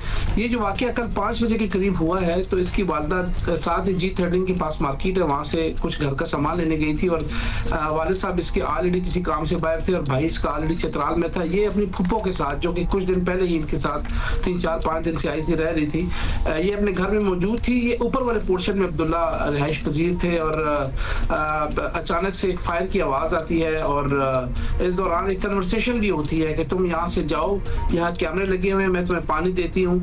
ये कन्वर्सेशन जो है ये हुई है, जो इसकी फुप्पो ने खुद सुनी है अचानक से, और उसके बाद 2 फायर होते हैं और उसके बाद मुलजिम सीढ़ियां उतर के वहां से फरार हो जाता है। अब आप रह गए कि सॉरी अयाज, हम आपको रोक रहे हैं। ये कॉन्वर्सेशन जो होती है, ये फुप्पो ने सना जो कत्ल हुई है उसकी कॉन्वर्सेशन थी कि वो किसी से बात कर रही थी? जी बिल्कुल, बिल्कुल। जो फुप्पो है उसने पुलिस को जो पहला बयान दिया है उसके मुताबिक वो कहते हैं कि मैंने ये आवाज़ सुनी कि तुम यहाँ से जाओ, यहाँ कैमरे लगे हुए हैं, मैं तुम्हें पानी देती हूँ, तुम यहाँ से जाओ, और इतनी देर में फायर की आवाज़ आती है। इस कन्वर्सेशन से इब्तिदाई तहकीक के मुताबिक ये अंदाज़ा होता है कि ये जो शख्स था जिसने फायर किया, ये एक यंग लड़का है स्लिम सा, जो कि हुलिये के मुताबिक बताया गया पुलिस को। ये सना को जानता था और ये आपस में एक दूसरे को जानते थे और इसको ये भी मालूम था कि घर में इस वक्त कोई मौजूद नहीं है और ये आता ही इसी मकसद के लिए है, जो कि अपेरेंटली तहकीकात के मुताबिक ये चीज़ें सामने आ रही हैं। और इसको घर का भी मालूम था और इसको ये भी मालूम था कि ये ऊपर वाले पोर्शन में रहते थे, ये रेंट में रहते हैं। इस बात से यही पता चल रहा है कि वो एक दूसरे को जानते होंगे। तो जो कैमरास का आपने जिक्र किया है, विच मींस के कैमरास में से तो शनाख्त होगी कि वो लड़का कौन था? देखिए जी, अभी हमारी इंफॉर्मेशन के मुताबिक और इन्वेस्टिगेशन के मुताबिक पुलिस इस शख्स तक बहुत करीब पहुंच चुकी है। कुछ पुलिस की तरफ से भी बारहा ये हमें रिक्वेस्ट की जाती है मीडिया को कि आप तहकीकात को उस तरीके से ना सामने लाएं जिस पे हमारी तहकीकात पे असरअंदाज हो और वो शख्स या जो मुलजिम है जो कि मतलूब है उसको फ़ायदा और वो यहाँ से फरार होने में कामयाब हो जाए। तो पुलिस हमारी बड़ी एक जिम्मेदार पुलिस अफसर से बात हुई है, उनका ये कहना है कि हम बिल्कुल उस क्लू तक पहुंच चुके हैं, हमें बहुत जल्द कामयाबी होगी, हम जल्द उस शख्स को गिरफ्तार कर लेंगे। हो सकता है कि आज के दिन में ही कोई डेवलपमेंट सामने आ जाए, लेकिन अभी तक पुलिस ने हमें ना तो सीसीटीवी फुटेज की एक्सेस दी है, वो भी उन्होंने रिक्वेस्ट यही की है कि हम क्योंकि इसमें इन्वेस्टिगेशन कर रहे हैं और CCTV and police has the clue के कौन है और कौन नहीं है। और अयाज, हम ये भी एक्सपेक्ट कर रहे हैं इस्लामाबाद G13 की अगर हम बात कर रहे हैं तो सेफ सिटी प्रोजेक्ट के तहत और भी बड़े कैमरा कैमरास होंगे इर्द गिर्द तो पूरी एक तो टाइमलाइन बन सकती है, किया जा ही सकता है बिल्कुल कि वो कहाँ से आया लड़का और कहाँ गया। देखिए अब्दुल्ला, इस्लामाबाद में ना देखिए जराइम तो बिल्कुल हर जगह होते हैं, लेकिन कन्विक्शन रेट बड़ा अच्छा आ रहा है, बड़ी जल्दी तरीके से लोग बड़े बड़े high profile cases Islamabad police ने हल किए हैं पिछले दिनों में, हमने देखा है। और सीसीटीवी फुटेज का बड़ा एक बच्चा हुआ होता है, आपको पता है सेंटोरस से, जो कि कोई क्लू नहीं था और बच्चे को मार्सेरे से बाजियाब कराया जाता है। तो इस्लामाबाद पुलिस ने काफी अच्छी तरीके से इस दफा जो है वो चीजों को सॉर्ट आउट किया और उम्मीद करते हैं कि ये आज के दिन में ही कोई डेवलपमेंट सामने आएगी जिसको हम रिपोर्ट करेंगे कि जो टिकटॉकर सना यूसुफ का जो कातिल था वो गिरफ्तार भी हो जाएगा और ये तमाम चीजें बहुत जल्दी अनफोल्ड भी हो जाएंगी कि इसके पीछे मुराकात क्या थे और क्यों जो है वो इस 17 साल बच्ची को जो है वो बेदर्दी से आई थिंक ये इट आल्सो मेक्स सेंस कि अभी तहकीकात जब चल रही हैं, जब तक हतमी कोई बात ना आए हम उस पे भी मजीद बाल की खाल बस ये बता दे, मुकदमा तो दर्ज हो चुका है ना अयाज? उनकी वालदा की मुद्दत में दर्ज हो चुका है, 302 की दफा भी लग चुकी है। तमाम मामला जो मैंने आपको बयान किया है, इस FIR का मतन भी बना दिया गया है और जिम्मेदार जरा आपको बता रहे हैं कि मुल्जिमान के बहुत करीब भी पहुंच चुके हैं। सो as soon as there is a development, Ayaz हम आपसे certainly जानेंगे as soon as there is a development. Thank you so much Ayaz for the updates और डेफिनेटली बहुत ही अफसोसनाक वाकया है और ये एक सीरीज ऑफ वाकया हैं। मतलब ये कोई फर्स्ट टाइम नहीं हो रहा, लेकिन अगर आप लाइमलाइट में हो, सोशल मीडिया पे हो, जितनी आपकी पॉपुलैरिटी हो that also kind of makes you a target. तो हम यही कहेंगे कि हम क्या कह सकते हैं, क्योंकि ये एक चीज़ है दुनिया में एक चल रही है इन्फ्लुएंसर्स की, जिसको कहते हैं ना Abdullah for lack of a better word, game on है in the sense this is really the present and the future. 5 बजे हमलावर घर में दाखिल हुआ था और सना यूसुफ पर फायरिंग की। मुकदमा दर्ज हो गया है। सना की वालदा की मुद्दत में 2 गोलियां इस बच्ची को मारी गईं। हमलावर गोलियां मारते ही फरार हो गया। जख्मी हालत में इसको अस्पताल में मुंतकिल किया गया। 2 अस्पताल एक्चुअली सुनने में यही आ रहा है कि पहले पिम्स और फिर शिफा या द अदर वे अराउंड।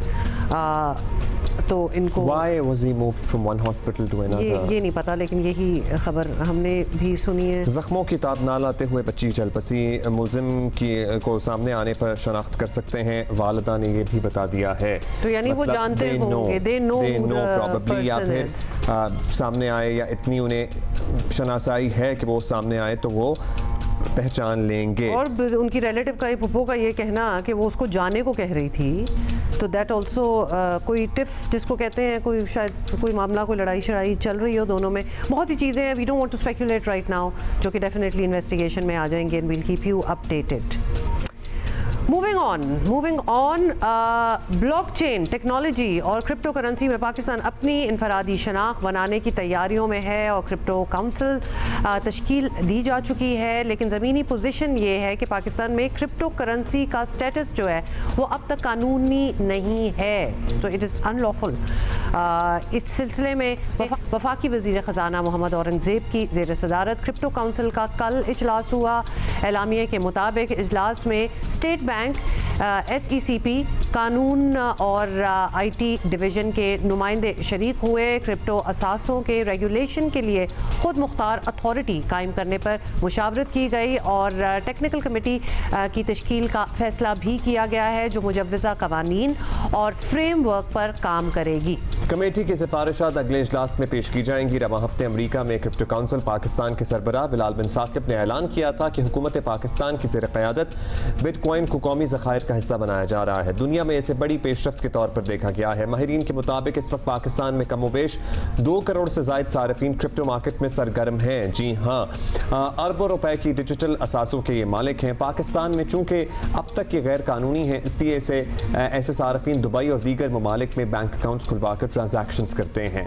माहिरीन के मुताबिक ब्लॉकचेन से मुतालिक पाकिस्तान में कानून साजी में अब गैर मामूली तेज़ी लाना होगी। आने वाले दौर में मुल्कों की मईशत में डिजिटल करेंसी का बड़ा किरदार होगा। ख़ास तौर पर नौजवान नस्ल को रोज़गार के बेहतरीन मौके से मिल सकेंगे। इसी पे बात करते हैं। उमर चीमा सीनियर सहाफ़ी हमारे साथ मौजूद हैं। उमर साहब, आप उन लोगों में शामिल हैं जिनका ख्याल था कि पाकिस्तान को क्रिप्टो करेंसी की तरफ जल्द अज जल्द जाना चाहिए, इस मार्केट का पोटेंशियल ज़ाया नहीं करना चाहिए। क्या अब आप समझते हैं कि पाकिस्तान ने बर वक्त ठीक समत में फैसला किया है? देखिए, मैं जो बात करता हूँ वो तो इस हवाले से करता आया हूँ कि पाकिस्तान में क्रिप्टो अडॉप्शन बहुत ज़्यादा है। एक वक्त था कि पाकिस्तान तीसरा बड़ा मुल्क था कि जिधर लोग क्रिप्टो ट्रेडिंग करते हैं। अभी और भी कंट्रीज़ आगे पाकिस्तान का नंबर छठे पे चला गया, लेकिन अगेन ये हम टॉप 10 में हैं। तो इन लोगों को जो कि इस ट्रेडिंग में इन्वॉल्व हैं उनको टैक्स नेट में लाना चाहिए और उनके लिए सहूलतें पैदा करनी चाहिए और हमें ये भी कोशिश करनी चाहिए कि हम इस प्रोसेस को रेगुलेट करें। जो हमारी बात होती रही वो इस तनाज़र में होती रही। हुकूमत की क्या मर्ज़ी है, क्या उन्होंने इस बारे में कुछ सोचा है या सिर्फ अभी सदर ट्रंप को खुश करने के लिए ये सब कुछ कर रहे हैं? अभी कोई चीज़ वाज़ेह नहीं है और वाज़ेह ये तब होगी कि जब कोई पॉलिसी मुरतब होगी, कोई जो एक रोड मैप है वो हमारे सामने आएगा, तो फिर लगेगा कि हुकूमत के लेवल पे संजीदगी कितनी है और दूसरा इनको इस इशू के बारे में अंडरस्टैंडिंग कितनी है। बिल्कुल अंडरस्टैंड ज़रूरी है। उमर, ये भी बताइएगा कि अब हुकूमत तो ऑब्वियसली एक अपना रिज़र्व जो है वो बना रही है, लेकिन असल फ़र्क तो तब पड़ेगा जब आम लोगों के लिए भी माइनिंग, ट्रेडिंग वगैरह के रास्ते जो हैं वो खुलेंगे। तो आपको लगता है कि हम जल्द इस तरफ भी जाएंगे? ये जो रिज़र्व की बातें कर रहे हैं ना, ये कोई कबल अज़ वक्त हैं। कबल अज़ वक्त इस हवाले से कि पहले बात आई और फिर इन्होंने कहा कि हम जो इनके ये जो बिटकॉइन ख़रीदेंगे नहीं, बल्कि जो हम रिकवर करेंगे मुख्तलिफ़ तरीक़ों से या माइनिंग के ज़रिए, तो वो वाले होंगे। अब रिकवरी तो इनके पास है को नहीं कि कोई पाकिस्तान में कोई ऐसा कोई बहुत बड़ा क्राइम जो इन्होंने अनअर्थ किया हो कि जो एक जिसमें बिटकॉइन इस्तेमाल हो रहा था, ऐसी भी कोई चीज़ नहीं है। दूसरा, माइनिंग की तरफ हम अभी गए नहीं हैं। जो ये सोल्यूशन दे रहे हैं कि 2000 मेगावाट बिजली हमने स्पेयर कर ली है और इससे माइनिंग होगी, या तो इन्हें पूरे सिस्टम का आइडिया नहीं है या पूरा प्लान अभी ये बता नहीं रहे। और मुझे पहले वाली बात ज़्यादा लग रही है कि इन्हें पूरा अभी आइडिया नहीं है और ये फील गुड फैक्टर बहुत ज़्यादा प्रमोट कर रहे हैं, लेकिन अक्सर इनकी जो बातें हैं उसमें कोई होमवर्क नज़र नहीं आता। अच्छा, आप कह रहे हैं कि अभी ज़ाहिर फैक्टर तो आ ही रहा है इससे, लेकिन अभी इस पे होमवर्क मज़ीद होना चाहिए। उमर साहब, अब क्रिप्टो करेंसी, ब्लॉकचेन टेक्नोलॉजी, लोग बहुत से कहते हैं कि ये मुस्तकबिल है, अब ये तस्लीम भी किया जा रहा है। इसलिए ज़रूरी है कि जब इन मामलात से जुड़े डिस्प्यूट्स सामने आएँ तो यहाँ के इदारे और ख़ास तौर पर अदालतें और इनमें वो लोग मौजूद हों जो एक्सपर्टीज़ रखते हों, इन मामलात को समझते हों। अभी तो बहुत से लोगों को इसकी ट्रेडिंग ही समझ नहीं आती, मतलब 2-4 बार ये lot of work to do, कानून साजी एंड देन इस तरह के मामलात को सेटल करने के लिए इदारे, कमेटीज, कोर्ट्स, क्या होगा? पहली बात तो ये है कि हुकूमत ने अगर इस पर काम शुरू कर दिया है तो हमें इसको अपना स्ट्रॉन्ग पॉइंट बनाना चाहिए। हम इसको पाकिस्तान को एक क्रिप्टो डेस्टिनेशन बना सकते हैं। मुख्तलिफ जैसे एथीरियम है या सोलाना फाउंडेशंस हैं, ये उन जुरिस्डिक्शंस में काम कर रही हैं जो कि क्रिप्टो फ्रेंडली हैं, जैसे माल्टा है, जैसे सिंगापुर है या जैसे दुबई है। तो हमें अपने आप को, अगर हम कोई अर्ली अडॉप्टर्स हैं तो हमें उसका कोई फ़ायदा उठाना चाहिए, इससे हमें फ़ायदा होगा। और फिर हमें कोशिश करनी चाहिए, हमारे पास एक अच्छी अपॉर्चुनिटी है कि हम कोई एक ऐसी क्रिप्टो पर कोई कॉन्फ्रेंस का इनेकाद करें जिसमें पूरी दुनिया से जो क्रिप्टो के इन्वेस्टर्स हैं और मुख्तलिफ फाउंडेशंस के जो फाउंडर्स हैं उन लोगों को इन्वाइट किया जाए। तो पाकिस्तान के पास ये एक अच्छी अपॉर्चुनिटी है उनको इस मामले में जो ब्लॉकचेन में इन्वेस्टमेंट है या ब्लॉकचेन टेक्नोलॉजी है उसके हवाले से हमारे लोग क्या सीख सकते हैं, हमें उसका एडवांटेज लेना चाहिए। जहाँ तक आपने अदालतों की बात की है, अभी अदालतों को या जज साहबान को इस बारे में आइडिया नहीं है और इसमें उनका भी कोई कसूर नहीं है। कोई ज़रूरी नहीं है कि जो चीज़ें पूरी दुनिया में आ रही हैं तो हर चीज़ के बारे में सबको बर वक्त या पेशगी कोई उनको इतला भी हो जाए या उसके बारे में। बहुत शुक्रिया आपका चीमा साहब। ज़ाहिर है अभी वक्त लगता है। नवाज़ अख्तर सिद्दीकी हमारे साथ मौजूद हैं, प्रोफेसर हैं ब्लॉकचेन टेक्नोलॉजी। बड़ी बेसिक डॉक्टर साहब आपसे बात से आगाज़ करेंगे क्योंकि ऑब्वियसली खुशियाँ तो बड़ी मनाई जा रही हैं कि क्रिप्टो काउंसिल जो है वो पाकिस्तान तश्कील दे चुका है, बट ज़रा एक्सप्लेन करें ब्लॉकचेन टेक्नोलॉजी और क्रिप्टो करेंसी के हवाले से, ख़ास तौर पे फॉर पीपल पाकिस्तान में जो इसका फ़ायदा अभी नहीं उठा रहे, who are really at the fence right now, you know, understand this whole thing. अच्छा, पहले तो शुक्रिया आप लोगों ने अपने प्रोग्राम के अंदर शामिल किया। देखें, अभी मैं उमर चीमा साहब की बात सुन रहा था और मैं इस बात से इत्तफाक करता हूं कि पाकिस्तान के अंदर अभी इतनी अवेयरनेस एक्चुअली नहीं है कि ब्लॉकचेन टेक्नोलॉजी या क्रिप्टो करेंसी को जो है ना हम किस तरह अडॉप्ट करते हैं। इनिशियली सारे लोग जो है वो क्रिप्टो करेंसी की नॉलेज जो है वो बेसिकली उनके पास है। एक्चुअली यूज़ केस है कि ब्लॉकचेन टेक्नोलॉजी को बेसिकली इम्प्लीमेंट, क्रिप्टो करेंसी जो है बेसिकली ब्लॉकचेन टेक्नोलॉजी को यूज़ करके इम्प्लीमेंट की गई है। तो हमारे पास जो है एक रेगुलेटरी मैकेनिज्म का वो है, मतलब लैकनेस है। अगर हम इस रेगुलेटरी मैकेनिज्म को सही तरीके से इम्प्लीमेंट नहीं करेंगे तो मनी लॉन्ड्रिंग और टेरर फाइनेंसिंग जैसी चीज़ जो है ना वो पाकिस्तान के अंदर बहुत ज़्यादा इंक्रीज़ होगी। करंटली पाकिस्तान के जो टीचिंग सेक्टर्स हैं या यूनिवर्सिटी सेक्टर्स हैं, इनके अंदर ब्लॉकचेन टेक्नोलॉजी को स्टूडेंट्स को पढ़ाया जाता है और ये फोकस किया जाता है कि उनको ये बताया जाए कि blockchain technology not only crypto currency है, ये बेसिकली हट कर है इससे, और इसके अंदर जो है वो सिक्योरिटी को मद्देनज़र रख के कोई भी एप्लीकेशन जो है वो बिल्ड की जा सकती है। और इसके अंदर जैसे अभी क्रिप्टो करेंसी पाकिस्तान के अंदर बिटकॉइन के बूम आना शुरू हुआ है या बिटकॉइन की जो इंट्रोडक्शन है, इसके अंदर मैं आपको बताऊं कि मुझे ऐसा लगता है कि पाकिस्तान के लिए ये आगे जाके चैलेंज बन जाएगा कि हम इन सारी चीज़ों को रेगुलाइज कैसे करें। स्टेट बैंक इन सारी चीज़ों को किस तरह से मॉनिटर करता है, ये एक बहुत बड़ा चैलेंज है। अच्छा, अब जब हमने ये क्रिप्टो काउंसिल कायम की और ऐलान किया कि पाकिस्तान अपने क्रिप्टो रिजर्व्स बनाएगा या रखेगा, स्टेट बैंक ने फिर कह दिया कि जी अभी तो इसकी हैसियत गैर कानूनी ही है। कितना लंबा सफ़र है, आप ये हमें बता सकते हैं? फिर 2000 मेगावाट बिजली इसके लिए मुख्तस करने की इत्तलात आई, ये भी इत्तलात आई कि जी पूरे मुल्क में पंखे तब्दील किए जाएंगे ताकि बिजली की बचत की जा सके। सो ये प्लान्स, ये डायरेक्शन आपको एटलीस्ट सही लग रही है? देखिए, ये डायरेक्शंस जो है ना वो जो स्टेट बैंक की जो स्टेटमेंट है वो बिल्कुल ठीक है, वो इस तरीके से ठीक है क्योंकि ये इट टेक टाइम कि आपके पास जो है माइनिंग इंडस्ट्री किस तरह पाकिस्तान के अंदर डेवलप्ड होती है। बिकॉज अगर आप पाकिस्तानी अभी माइनर्स देखें तो ये सारे लोग जो है बाहर की इंडस्ट्री को यूज़ एक्चुअली कर रहे होते हैं। हमारे पास तो इतनी एनर्जी का मतलब बनती ही नहीं है कि 24-24 घंटे जो है वो हम एक ऐसी मशीन लगा लें और उसके ऊपर जो है हमारे पास किसी भी तरीके से जो है वो माइनिंग के बेहाफ के ऊपर हमारे पास करेंसी जो है वो ऐड होना शुरू हो जाए।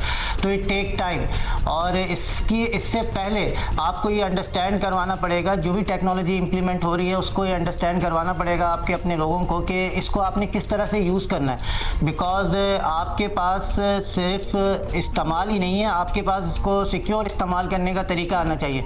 बिकॉज हमारे पास जो चैलेंज है वो डार्क वेब जैसे चैलेंजेस हैं जिनके अंदर जाके आप कोई भी चीज़ जो है ना वो अपने पास मतलब एनोनिमिटी बेस्ड जो है वो आप ट्रांजेक्शन कर सकते हैं और जिसके अंदर आपको पकड़ना बहुत ज़्यादा मुश्किल होता है। तो ये एक बहुत बड़ा चैलेंज है कि पाकिस्तान इसको किस तरह से जो है वो हमारे पास डॉक्टर साहब हमने देखा है कुछ इस तरह के स्कैंडल्स भी देखे हैं जो डब्बे बने होते हैं जिन्हें ये जाली कॉल सेंटर्स कहते हैं। ये लोगों को कॉल्स करके जो ऑलरेडी पूरी दुनिया में लोगों को अपने जाल में फंसाते हैं और उनसे क्रिप्टो के जरिए पेमेंट्स ले रहे होते हैं। सो ये सारा इस्तेमाल भी हमारे यहाँ है इस करेंसी का? बिल्कुल, एग्जैक्टली। आप देखें जिस स्टेट के अंदर हम रहते हैं ना तो हमारे पास जो चैलेंजेस है उसमें सबसे बड़ा चैलेंज ये है कि हम ट्रांजैक्शंस जो डिजिटल ट्रांजैक्शंस हो रही हैं उनको किस तरह हम सिक्योर करें।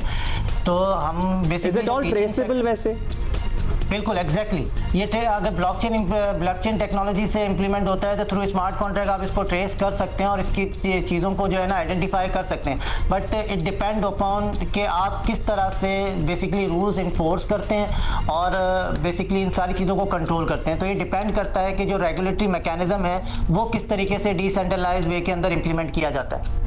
अच्छा, ये भी बताइएगा कि हमारी नौजवान नस्ल जो है जो कि ऑब्वियसली इस चीज़ का फ़ायदा उठाने चाहती होगी, मतलब आप तो कोई भी ये वैसे सजेस्ट करेगा कि बहुत थॉरो नॉलेज और नो हाउ हो, वरना इसका फ़ायदा भी नहीं है और नुकसान भी हो सकता है। Is that right? बिल्कुल सही है। मतलब अभी अगर आप देखिए तो मैट्रिक का स्टूडेंट भी जो है ना वो बिटकॉइन के अंदर इंटरेस्ट रखता है और वो ट्रेडिंग और ये सारी चीज़ों के अंदर जो है ना दिन के अपने कोई आधे दिन के अपने 4 से 5 घंटे ज़ाया कर रहा होता है। उसको एक्चुअली नहीं मालूम होता है कि पीछे टेक्नोलॉजी एक्चुअली क्या चल रही है। असल चीज़ यही है कि अगर आप अवेयरनेस अपने स्टूडेंट्स को प्रोवाइड करते हैं तो फिर हम इस टेक्नोलॉजी का सही तरीके से इस्तेमाल कर सकते हैं। करेंटली आपने देखा इंडिया के अंदर जितनी भी एप्लीकेशन अभी क्रैश हुई या उनको हैक किया गया है ना, वो बेसिकली रीज़न ये था कि वो सारी सेंट्रलाइज एप्लीकेशन के ऊपर चल सकती थी। इस टेक्नोलॉजी का सबसे पॉजिटिव सेंस जो है वो डिसेंट्रलाइज्ड इम्प्लीमेंटेशन है, जो हमारे पास उसको बेसिकली हमें सॉफ्टवेयर इंडस्ट्री के अंदर जो है वो इन्फोर्स करना चाहिए कि जो एप्लीकेशन बनाई जा रही है वो डिसेंट्रलाइज्ड डिस्ट्रीब्यूटेड वे के अंदर कैसे इंप्लीमेंट की जाए और उसका मॉनिटरिंग मैकेनिज्म जो है वो किस तरह से बनाया जाए। तो ये एक बहुत पॉजिटिव सेंस होगा कि ब्लॉकचेन टेक्नोलॉजी को इन्फोर्स करने से पहले ये सारी चीज़ें हम अपने मतलब अपने उसके अंदर एनवायरनमेंट के अंदर इंप्लीमेंट करें। नहीं, हम अपने एनवायरनमेंट के अंदर इंप्लीमेंट तो कर रहे हैं, लेकिन क्या ये निसाब का कोई हिस्सा भी बनना चाहिए? क्योंकि अपने नौजवान नस्ल को सिखाना भी तो है, उनको all the ways around it, legal इसमें क्या होती हैं ऑप्शंस, वो ये सब कुछ उनको सेंसिटाइज, उनको पढ़ाना पड़ेगा। Would that be a good way to go about it? नहीं, बिल्कुल आप जो बात कह रहे हैं वो बिल्कुल ठीक कह रहे हैं, क्योंकि अगर आप देखें तो पाकिस्तान इकोनॉमिकली जो है वो बहुत ज़्यादा पीछे की तरफ है, और अगर आपको इसकी इकोनॉमिक को किसी भी तरह से रिवाइवल के तौर के ऊपर लेकर आना है तो आपको अपने लोअर स्टूडेंट्स को बेसिकली ये सारी चीज़ें समझानी पड़ेंगी। और नॉट ओनली यूनिवर्सिटी लेवल, मैं तो कहता हूँ कि ये स्कूल लेवल के ऊपर भी इन टेक्नोलॉजीज़ का स्कूल लेवल के ऊपर से ही ये मामलात समझाना शुरू करने चाहिए बच्चों को। Certainly that's a great idea और होना भी चाहिए ऐसा। बहुत से लोगों को कोशिश के बावजूद भी समझ नहीं आता। हाँ, लेकिन ये स्कूल लेवल वाली बात सही आपने कही। डॉक्टर शहबाज, बहुत शुक्रिया फॉर बीइंग विद अस। बहुत सी चीज़ें अब मतलब सब्जेक्ट्स, करिकुलम स्कूलों में अब वैसे ही बदल देना चाहिए। It's a different world. मतलब स्कूल के लेवल से आप AI टेक्नोलॉजी की भी एजुकेशन देना शुरू करें, बीच में आप ये ब्लॉकचेन भी डाल दें, because it's all very certainly. अच्छा, इससे पहले हम बजट की तैयारी की बात कर रहे थे और खबर हमारे पास ये है कि वज़ीर आज़म ने स्टैंड ले लिया वेट लिफ्टिंग और पावर लिफ्टिंग की दुनिया में। अब सुहेल सिस्टर्स का नाम सभी जानते हैं। वैसे भी इस फील्ड में गिनी चुनी खवातीन ही हैं, लेकिन इन बहनों ने खास तौर पर साइबल ने तो आलमी मेडल्स के ढेर लगा रखे हैं। भाई कमाल की बात है। साइबल का ताज़ा तरीन मेडल, उसके हवाले से आपको बताएं, दोहा में होने वाली पहली Asian masters weight lifting championship का गोल्ड मेडल है। Not just any, gold medal. और इस मेडल के पीछे कई सालों की मेहनत और लगन है डेफिनेटली, उसके बगैर तो कुछ हो ही नहीं सकता। और टेबल जो है उनका कॉमनवेल्थ वेट लिफ्टिंग चैंपियनशिप में भी गोल्ड मेडल जीत चुकी हैं और हमारे साथ मौजूद हैं साइबल। बहुत शुक्रिया आपको, आपका, और बहुत मुबारक हो आपको। सबसे तो सर्टनली आप बताइए कि आप इस जीत का क्रेडिट, एक और मेडल का क्रेडिट किसे देंगी? दूसरा ये कि वेट लिफ्टिंग, पावर लिफ्टिंग, आप चारों बहनें छाई हुई हैं। हाँ, ये हम हमेशा क्यूरियस होते हैं। ये सफर जो है क्या हमें एक और ओलंपिक मेडल दिखाएगा होपफुली इंशाल्लाह? जी बिल्कुल, जैसा कि आप लोग जानते हैं कि मैंने पहले कॉमनवेल्थ में भी रिप्रेजेंट किया। अभी मैं फर्स्ट एवर फीमेल हूँ जिसने कि Asian master weight lifting championship में गोल्ड मेडल विन किया। और मुझे जो था वो स्पॉन्सर किया था हमारे प्रेसिडेंट, जो कि Asian master weight lifting association के अरशद खान तुर्क हैं और एक कंपनी के CEO हैं। उन्होंने स्पॉन्सर किया और उसकी वजह से हम लोग जो है वो पाकिस्तान से बाहर जाकर मेडल्स लेकर आए। मेरा खुद का टारगेट यही है कि मैं वर्ल्ड को और ओलंपिक को रिप्रेजेंट करूँ। ये पॉसिबल तब हो सकेगा अगर गवर्नमेंट लेवल पे हम लोगों को जो है वो जो कैंपिंग दी जाए, कैंप करवाए जाए हमारे, उसके साथ साथ हम लोगों को फुली अकोमोडेट किया जाए और हम लोगों को पाकिस्तान से बाहर जाने के लिए स्पॉन्सर है।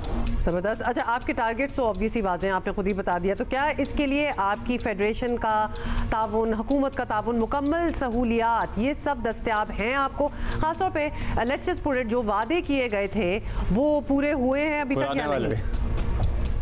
बहुत सी चीज़ें जो है वो सोशल मीडिया पे अनाउंस की जाती हैं, बट हम लोगों को वो दी नहीं जाती। और जैसे कि फेडरेशन का रोल मैं बताऊं तो फेडरेशन का रोल ये है कि फेडरेशन जो है वो फेडरेशन के प्रेसिडेंट अरशद खान तुर्क जो हैं वही हम लोगों को लेके गए थे। अभी गवर्नमेंट सेक्टर से यही है कि अभी देखें गवर्नमेंट क्या अनाउंस करती है कि एशियन मेडल्स लेकर आए हैं और हिस्ट्री बनाई है। अभी गवर्नमेंट पे है कि गवर्नमेंट हम लोगों को कैसे फैसिलिटेट करती है। साहिब, पाकिस्तान मुख्तलिफ स्पोर्ट्स में ज़ाहिर है आप ही की तरह आएँ और पाकिस्तान का नाम रोशन करें, ये हम सबकी ख्वाहिश तो है, लेकिन अनफॉर्चुनेटली हमारा कल्चर अभी भी वैसा नहीं बन सका है कि बहुत सारी लड़कियां स्पोर्ट्स में हों। ये हम कल्चर कैसे परवान चढ़ाएं? ख़वातीन को खेलों की तरफ लाने के लिए जिनमें टैलेंट है, जो आना चाहती हैं, हम मज़ीद किस तरह उनकी मदद कर सकते हैं? क्या सपोर्ट उनको चाहिए होती है? सबसे पहले तो वालिदैन की सपोर्ट होनी चाहिए। वालिदैन की सपोर्ट के अलावा जो है वो कोई भी लड़की कुछ भी नहीं कर सकती। उसके साथ साथ गवर्नमेंट को जो है वो कैंपिंग देनी चाहिए, इवेंट्स ऑर्गेनाइज करवाने चाहिए, चाहे वो यूथ के हों, चाहे वो मास्टर के हों, चाहे वो सीनियर लेवल पे हों। ज़्यादा से ज़्यादा चैम्पियनशिप करवाई जाए और इसके साथ साथ जो बच्चों को पाकिस्तान से बाहर भेजा जाए, उनमें टैलेंट ढूंढा जाए, क्योंकि पाकिस्तान में टैलेंट की कमी तो नहीं है। जैसे कि वेट लिफ्टिंग, पावर लिफ्टिंग में देखें तो इसमें अपना लोहा मनवाना बहुत मुश्किल है। हम लोगों ने 2012 से स्टार्ट किया, अभी जो है हम लोगों ने अपना गोल अचीव किया है, तो काफ़ी हर्डल्स का सामना करना पड़ता है। बट आप लोगों ने डिसहार्ड नहीं होना, अपने गोल को अचीव करने के लिए आप लोगों ने अगेन और मेहनत करती है। अगर दूसरे लोग 2 घंटे ट्रेनिंग करते हैं और आप लोग 4 घंटे ट्रेनिंग करके पाकिस्तान का नाम रोशन कर सकते हैं। बहुत शुक्रिया आपका साहिबल। सुहेल मुबारक, कांग्रेचुलेशंस वंस अगेन। और लेकिन साहिबल ने एक बात की है जो हमने बहुत स्पोर्ट्स पर्सन से सुनी है कि सोशल मीडिया पे बहुत सी चीज़ें जो हैं तहाइफ वगैरह वो अनाउंस किए जाते हैं, बट वो बस अनाउंसमेंट तक ही होते हैं, उसके बाद मिलते नहीं हैं, which is very very sad. मेरा तो ख्याल है नेम एंड शेम भी किया जाए इस हवाले से, और जिससे नहीं कोई तोहफा देना, कोई रिवॉर्ड नहीं देना, इट्स ओके। आपको किसने कहा है तो आप ना अनाउंस करें। मतलब उस ना रैट रेस में भी लगना है कि हमारा नाम हो जी कि हम भी दे रहे हैं, लेकिन देना कुछ नहीं। अच्छा जी, अभी आगे बढ़ेंगे और बावसूख ज़राए बता रहे हैं कि वज़ीर आज़म ने तनख्वाहदार तबके को रिलीफ देने के लिए स्टैंड ले लिया है। उन्होंने अपनी टीम को इस हवाले से वाज़ेह हिदायत जारी कर दी हैं कि वो तनख्वाहदार तबके को रिलीफ देने के लिए रास्ते निकालें। ज़राए का यह भी कहना है कि ज़राई सेक्टर पर भी कोई नया टैक्स आयद नहीं किया जाएगा, फर्टिलाइजर पर भी कोई टैक्स नहीं लगेगा। बज़ाहिर नजर यही आ रहा है कि आने वाले बजट में तनख्वाहदार तबके को रिलीफ मिलना यकीनी है। इस हवाले से चीज़ें तकरीबन ऑलमोस्ट फाइनल का लफ्ज़ इस्तेमाल किया गया है, बट ज़ाहिर डिटेल्स तो तभी हतमी सामने आएंगी जब ये सामने आएंगी। तो ऑब्वियसली अभी लगा के बैठे हुए हैं और सारा जो तनख्वाहदार तबका है पाकिस्तान में, जो कि पिछले 2-3 सालों से पिस रहा है, तो उनके लिए थोड़ी सी उम्मीद अब्दुल्ला की किरण पैदा हुई है। 2024 सितंबर में वज़ीर आज़म ने, आपको याद होगा, ये ऐलान किया था कि अगर इसी तरह महंगाई की शरह कम होती रही, इन्फ्लेशन नीचे आती रही, तो हम तनख्वाहदार तबके को रिलीफ देंगे। लेकिन वादे तो बहुत से किए जाते हैं और इस मरतबा ये बताया जा रहा है कि ये वादा वफा करने की भरपूर कोशिश है और ये कह दिया गया है कि किसी तौर भी ये किया जाए। मतलब हम इसी पे कुछ हो गए हैं, लेकिन of course we would like more details regarding that. वो जब आएंगी तब आएंगी। इशफाक यूसुफ तोला साहब हमारे साथ हैं, माहिर टैक्स अमूर हैं। तोला साहब, thank you for joining us. हुकूमत बजट की तैयारी में है और इस वक्त सबसे बड़ी टेंशन यही है कि मौजूदा टारगेट्स पूरे ना होने के बाद अगले साल क्या करेंगे। तो टैक्स नेट बढ़ाने की तरफ तो ये जाएंगे नहीं, क्या टैक्स रेट जो हैं उनमें इजाफा ही वाहिद ऑप्शन रह गया है या आप कुछ और भी देख रहे हैं? जी बिस्मिल्लाहिर्रहमानिर्रहीम, थैंक यू वेरी मच। बिल्कुल आप सही कह रही हैं कि टैक्स नेट बढ़ाना इस वक्त बड़ी मुश्किल बात हो रही है इनके लिए। और देखें, एग्रीकल्चर टैक्स, रिटेलर का टैक्स, रियल एस्टेट पे टैक्स, इनमें से किसी भी टैक्स पे या डिजिटाइजेशन भी ये नहीं कर सके। तो मेरे ख्याल से अब वो रेट्स को ट्वीक करेंगे और इसकी कोशिश करेंगे कि बढ़ाएं अपना बजट। और कोशिश ये भी इनकी होगी, ज़रूरी है कि कहीं ना कहीं से नए टैक्स पेयर्स भी ले आए, वरना मेरा ख्याल है जो शायद ये ट्वीकिंग ऑफ रेट या ऑटोमेशन के थ्रू शायद ये कोशिश करेंगे कि अपने बजट को 14,500 अरब कोशिश करेंगे लेके जाने की। मगर इस बात पे मैं आपको बड़े वसूख के साथ कह सकता हूँ कि ये अभी इस चीज़ों के बगैर बाकायदा तौर पे अगर ये चाहें तो रिटेलर को रियल एस्टेट पे या एग्रीकल्चर से सही से टैक्स लेके, मेरा ख्याल है मिनिमम एसेट टैक्स वगैरह लगाएं अगर, तो ये अपने टारगेट से कहीं ज़्यादा, यानी 14,500 से भी कहीं ज़्यादा टैक्स वसूल कर सकते हैं। रिटेल हो, होलसेल हो, ज़राई शोबा हो, बहुत से ज़ाहिर गुंजाइश मौजूद है। टैक्स ना ले पाना मौजूदा साबिका सभी हुकूमतों के बस से बाहर रहा है। क्या इस तरह के मामलात में IMF का जोर नहीं चलता? क्योंकि बहुत से मामलात में IMF का जोर चलता है और वो फिर पूरे भी किए जाते हैं। देखिए, IMF आपको स्कीम बना के दे सकता है। लास्ट ईयर आपने देखा होगा एग्रीकल्चर में उन्होंने कहा कि ये सूबाई सब्जेक्ट है तो सूबे अपने अपने सूबों में टैक्स लगाए। तो मेरा ख्याल है अब देखते हैं, इस साल हम चेक कर लेते हैं कि सूबे कितने सीरियस हैं। जहाँ तक मेरी नॉलेज है, मेरा ख्याल है कोई इतनी सीरियसनेस नहीं होगी, बिकॉज के सूबे बोर्ड ऑफ रेवेन्यू के थ्रू कलेक्ट करने की बात करते हैं, जो कि मेरा ख्याल है प्रॉपर फोरम नहीं है। हमने इनको पिछले साल जब मैं मिनिस्टर ऑफ स्टेट, हमने पूरी रिपोर्ट मीटिंग हुई थी जिसमें बिल्कुल होलसेलर और रिटेलर बिल्कुल तैयार बैठे हुए थे कि 270 अरब रुपए का टैक्स थे और ये पूरा इसमें मैकेनिज्म तैयार हुआ था। बट उस वक्त मेरा ख्याल है उस वक्त के जो अरबाब व इख्तियार के जो FBI के अहदेदारान थे उन्होंने मेरा ख्याल है इसको मेरा ख्याल है कुछ तंदही से अगर काम लेते तो ये शायद हो जाता। मगर इसके बाद केयर टेकर सेटअप ने एक स्कीम लॉन्च की मेरा ख्याल है ताजिर दोस्त स्कीम, और उसका वो असर हुआ कि मेरा ख्याल है उनको खुद को नहीं पता था उस स्कीम के साथ वो क्या करना चाहते हैं। पिछले बजट में एक और नई स्कीम उसी चीज़ के साथ लेके आए थे, मेरा ख्याल है वो भी हमारी स्कीम से निकाल के की गई थी मगर वो प्रॉपरली इम्प्लीमेंट नहीं कर पाते। आपको सबसे पहले ताजिर दोस्त स्कीम को अबॉलिश करना पड़ेगा। वो स्कीम हमारे पास तैयार है, आज भी आप 400 अरब रिटेलर से ले सकते हैं। रियल एस्टेट का ये है कि आपको वैल्यूज बढ़ानी पड़ेगी और टैक्स रेट कम करना पड़ेगा, और रियल एस्टेट इन्वेस्टमेंट ट्रस्ट को आपको कोशिश करनी पड़ेगी कि उनको ज़्यादा से ज़्यादा आप उसको प्रमोट करें, जब जाके ये मेरा ख्याल है मामला ठीक होंगे। एग्रीकल्चर का जहाँ तक ताल्लुक है, एग्रीकल्चरिस्ट कभी भी आपका प्रॉपर टैक्सेशन नहीं देगा, आपको उनको मिनिमम एसेट टैक्स के जुमरे में लगना पड़ेगा। अच्छा सर, अब बहुत शुक्रिया तोला साहब फॉर बीइंग विद अस। अच्छा, वो जो हमने बात की हुई है तनख्वाहदार तबके वाली relief, we are going to hold on to that in the sense कि जब वो अनाउंसमेंट्स होंगी उसकी डिटेल्स क्या होंगी तो उस पर फिर हम बात करेंगे तफसील से। अच्छा जी, फरवरी 2022 से रूस और यूक्रेन के दरमियान जारी जंग ख़त्म होने का नाम नहीं ले रही, बल्कि आज 3 साल बाद जंग मज़ीद भयानक शक्ल इख्तियार करती जा रही है। यूक्रेन की जानिब से हालिया ड्रोन्स हमलों में